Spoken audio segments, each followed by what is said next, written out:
Que a graça e a paz de nosso Senhor Jesus Cristo esteja com todos.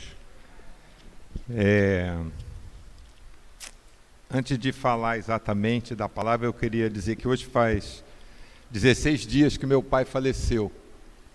E a Geise, o Bruno tiveram lá no velório. Lá eu tive a oportunidade de falar, de agradecer, na verdade, a Deus pela possibilidade que Ele me deu. Meu pai viveu até os 91 anos, de eu me reconciliar com meu pai. Porque durante muito tempo eu fiquei sem falar com meu pai, sem procurar. A própria vida, profissional me levou para fora aqui do Rio. Mas quando eu morei aqui, eu morei 13 anos no Rio de Janeiro, eu não tinha muito contato com meu pai, porque havia uma diferença de pensamento. E nos últimos, pelo menos, que eu lembro, 10 anos, eu voltei a ter contato com ele, principalmente agora, nos últimos anos. Uma das razões de eu estar no Rio de Janeiro era o meu pai e a minha sogra, tomar conta dos dois, que acho que é uma obrigação, tanto como cidadão, indivíduo do mundo, muito mais ainda como cristão, que somos todos. Então se meu pai tivesse morrido com 80 anos, talvez eu não tivesse tido essa oportunidade, hoje eu estaria lamentando. Então, ao invés de chorar, embora a gente fique triste, mas eu senti, na verdade, assim, pelo outro lado, uma gratidão de ter podido, ele ter vivido esses 91 anos e eu ter podido voltar a ter um relacionamento com ele amigável. E aí o assunto nosso de hoje, o que me fez pensar o que eu iria falar hoje é justamente sobre reconciliação. Não a nossa reconciliação humana, mas aquela mais importante de todas, que é a reconciliação com Deus. Então eu pediria que abrissem a sua Bíblia na segunda carta de Paulo aos Coríntios, capítulo 5, nós vamos ler do 18 ao 21. Segunda carta aos Coríntios, capítulo 5, vou ler aqui do 18 ao 21. Ok? Na minha Bíblia, que tem título, está escrito aqui o Ministério da Reconciliação. Todo mundo achou? Então vamos lá. Ora, tudo provém de Deus, que nos reconciliou consigo mesmo por meio de Cristo e nos deu o ministério da reconciliação, a saber, que Deus estava em Cristo reconciliando consigo o mundo, não imputando aos homens as suas transgressões, e nos confiou a palavra da reconciliação.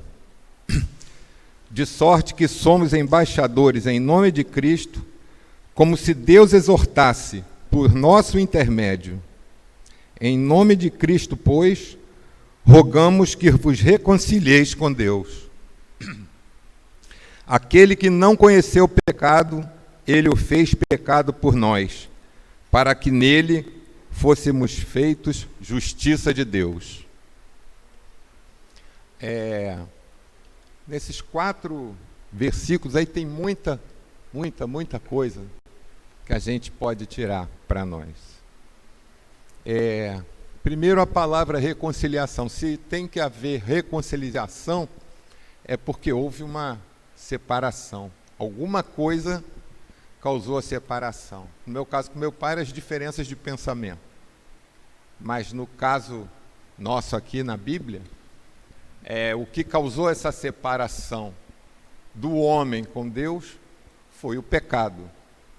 Aquele pecado original, que nos separou de Deus, que com isso fez com que o homem se separasse dos outros homens. O homem passou a ter problema com a natureza, né? E até com ele mesmo. Eu costumo citar aí uma frasezinha acho que é o Dostoiévski, que diz que o vazio que a gente tem dentro da gente é exatamente do tamanho de Deus. O homem tem esse vazio. O homem, por culpa do pecado, e com esse pecado veio a morte, se separou de Deus. E é por isso que a gente não aceita também a morte. A morte não fazia parte dos planos de Deus para o homem. Mas o pecado trouxe tudo isso. A separação com Deus, o abismo que foi criado entre a criatura e o Criador, né? E com isso ele foi só gerando problema. Hoje nós temos guerra, brigas. Logo no início da Bíblia já tem lá Caim e Abel. Já começou a haver morte, né? Entre os próprios humanos. Então, o que causou, né, a necessidade da reconciliação foi o pecado. O pecado que consumiu o homem, né? Começou com Adão e todos hoje. E aí nós temos que entender o seguinte: ou nós aceitamos que somos pecadores, entendemos que somos pecadores e que precisamos nos reconciliar, né? Senão não tem como. Primeira coisa que nós temos que entender é que nós somos pecadores. Segunda coisa que está aqui: Deus estava em Cristo reconciliando consigo o mundo. O que era de se esperar quando há uma separação? É que aquele que cometeu o erro fosse procurar, né, aquele que você ofendeu, ou aquele que você, por algum motivo, tenha causado, você tenha sido a causa dessa separação, você deveria procurar a pessoa. O que nós vemos aqui na Bíblia é que o ofendido, né, é que nos procura. Nós somos os pecadores, mas Deus é que nos procura para nos oferecer a reconciliação. Quem de sã consciência aqui, como ser humano pecador que nós somos, tem essa capacidade? É fácil, né? Você é ofendido, é prejudicado por uma pessoa, se separa dela, e você chega lá e propor uma reconciliação? Esse não é o nosso normal. Isso é normal para Deus, que tem o amor infinito, como foi falado ali no primeiro hino que se cantou hoje. Então, é a segunda coisa que nós temos que ver. Não somos nós que estamos indo a Deus para reconciliar. Ele veio a nós. E como é que ele veio a nós? Qual foi a maneira que Deus encontrou de vir a nós? Por amar tanto a sua criação, aquele homem que ele fez, com quem ele queria ter um relacionamento, ele mandou o seu filho para ser o agente, aquele que iria ser a ponte para a reconciliação do homem com Deus. E Jesus Cristo veio. A saber que Deus estava em Cristo, reconciliando consigo o mundo, não imputando ao homem as suas transgressões. Então, Deus se fez homem, né? Mandou o seu filho, que era 100% homem, 100% Deus, para fazer o resgate, né? Imaginem vocês que nós temos uma dívida impagável. Nós não temos como pagar. Não adianta nós querermos praticar boas ações, não adianta nós sermos bonzinhos, virmos aqui na igreja cantar, porque não é isso que vai nos salvar. O que vai nos salvar é a fé. A fé em quê? A fé em que Cristo veio para nos salvar, que veio e pagou todas as nossas dívidas. É só disso que nós precisamos. O resto é consequência. O resto vem, vamos dizer assim, por conta.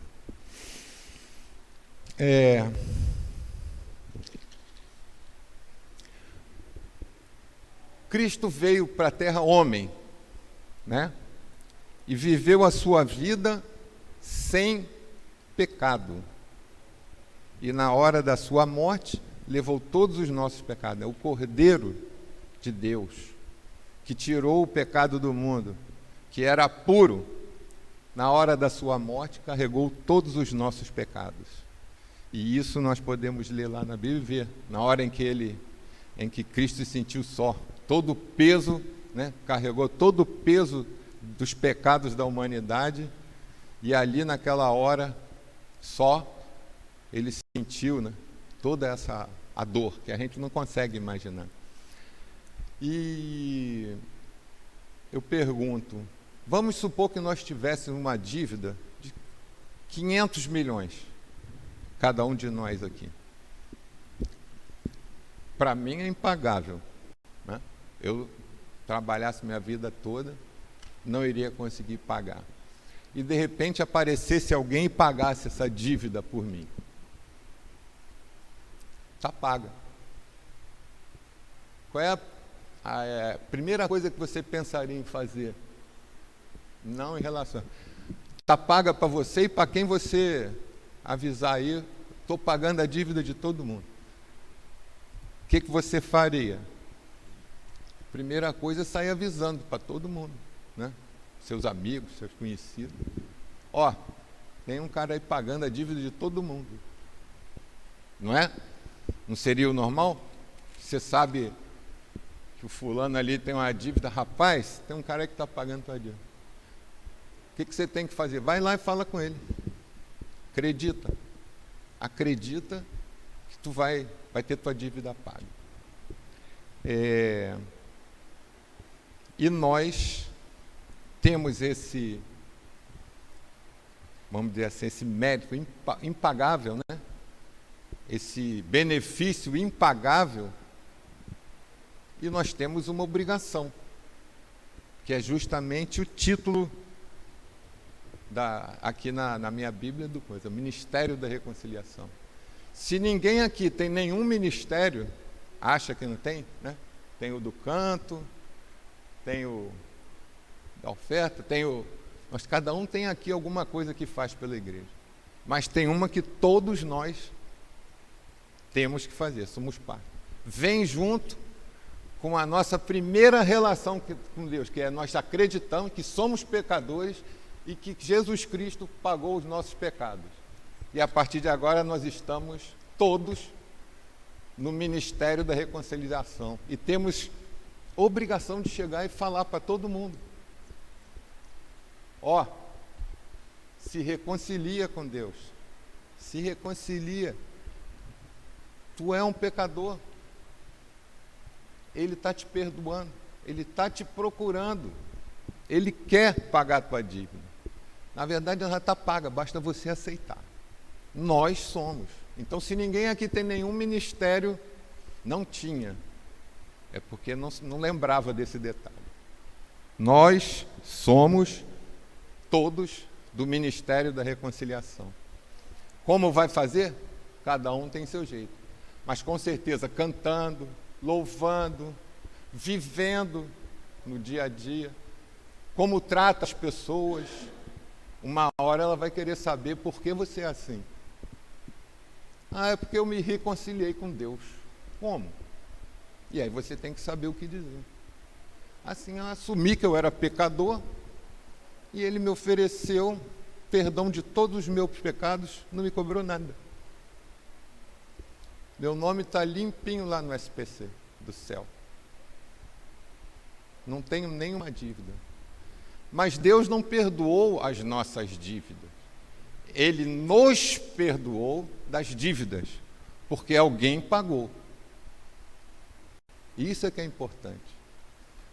Por ser justiça, Ele não poderia você deixar de pagar. Alguém tinha que pagar a sua dívida. E na demonstração dele, do amor infinito que Ele tem por nós, como cantado nesse primeiro hino, Ele mandou o seu único filho, que veio ao mundo, homem, nascido de mulher, viveu 30 e tantos anos aqui, sem nenhum pecado, e foi crucificado, e o sangue dele pagou o nosso pecado. Deus se fez homem. Não foi Cristo que amoleceu o coração de Deus para Ele nos perdoar. Não. O amor de Deus é que nos mandou Cristo para nos perdoar. O amor que Ele tinha pela gente. Basta ver, todos esses hinos foram cantados aí, está ali. Né? O amor infinito que Deus teve desde o primeiro momento da criação, que Ele tem pelo homem, Ele mandou Cristo para nos perdoar. E a única coisa que tem aqui é que nós temos que falar isso para os outros. Nós temos que ser o arauto. Nós somos os embaixadores de Deus nessa causa. O que é embaixador? Embaixador é aquele representante de um país, num país estrangeiro, que é o que somos nós aqui. Essa não é a nossa terra. Né? Nós estamos aqui, não é isso que nós acreditamos? Não é por isso que estamos aqui hoje, porque somos pecadores e aceitamos o perdão de Deus, essa reconciliação. Então nós entendemos que essa aqui não é a nossa terra. Né? Nós viemos de um outro lugar, nós estamos aqui representando aquele que nos mandou. E uma das ordens que ele nos deu foi: divulguem as boas novas para todo mundo. Os seus pecados são perdoados. E para isso basta ter a fé. Vamos ter fé de que isso é verdade. É isso que nos move, é isso que nos trouxe aqui. Se nós não acreditarmos que somos pecadores, se você acha que não é pecador, não tem nem como. Se você acha que o mundo nasceu de uma explosão aí, que de repente saiu tudo, não acredite. Se você não entende que isso tudo foi criado por um ser supremo, que nada que tem aqui é por acaso, nem a nossa vida é por acaso, né? Fica difícil. Mas nós aqui acreditamos nisso. Então nós temos que aceitar que nós somos embaixadores e estamos aqui numa missão. E essa missão se reflete na nossa vida, se reflete na nossa alma, no nosso espírito, e é aqui que nós começamos a viver a nossa vida lá, de volta no nosso país, né? A vida eterna. Ela não vai começar depois que a gente sair daqui, depois que morrer. Ela começa agora. Tem que começar agora. Se vocês verem José, né, que foi vendido como escravo, foi para o Egito, vendido como escravo, foi trabalhar na casa de... esqueci o nome dele agora. Potifar. A mulher dele se encanta com ele, acaba preso de novo. No final vira lá o vice-rei, todo poderoso no Egito. E quando ele encontra com os irmãos dele, seria a oportunidade dele se vingar. Ele foi feliz, caramba, vou poder ajudar a minha família. E ele não guardou raiva. E os irmãos até ficaram com medo dele. E no final, o que ele falou? Se nada disso de vida tivesse acontecido, eu não teria condição de fazer o que eu fiz, de poder ajudar a minha família. Então, nós não podemos esquecer disso, né? Deus coloca as coisas na nossa vida para a gente poder enfrentar. Nós não podemos maldizer, não. Vamos suportar, como Paulo faz, né? Tudo posso naquele que me fortalece, porque lá na frente alguma coisa tem. Aquilo não está de graça na sua vida. Nada acontece por acaso desde o início da criação. Então a mensagem que eu queria deixar é essa. Temos que nos reconciliar com Deus. Se já somos reconciliados, porque acreditamos que temos um Criador, que somos pecadores e que Jesus Cristo veio aqui, o homem Deus, para pagar as nossas dívidas. E nos cabe, a partir disso, sermos os embaixadores, os arautos dessa boa notícia, que não é para mim nem para você. E lembre-se, você mesmo não está fazendo nada, você é só o representante de Deus. Fale para quem você puder, se ele quiser ouvir bem, se não quiser, não é sua responsabilidade. Sua responsabilidade é ser arauto, falar. Tá ok? Então que nós tenhamos essa... Não é coisa fácil não, né? Mas que nós tenhamos essa capacidade que Deus, através do Espírito Santo, nos oriente a que possamos cumprir o nosso papel de embaixador de Cristo. e vamos vivendo a nossa vida, que a nossa vida seja um cartão de convite para essa vida que Deus nos ofereceu. Que nós reflitamos na nossa vida essa mudança que um dia todos nós passamos aqui. Era isso, muito obrigado. Que Deus nos abençoe.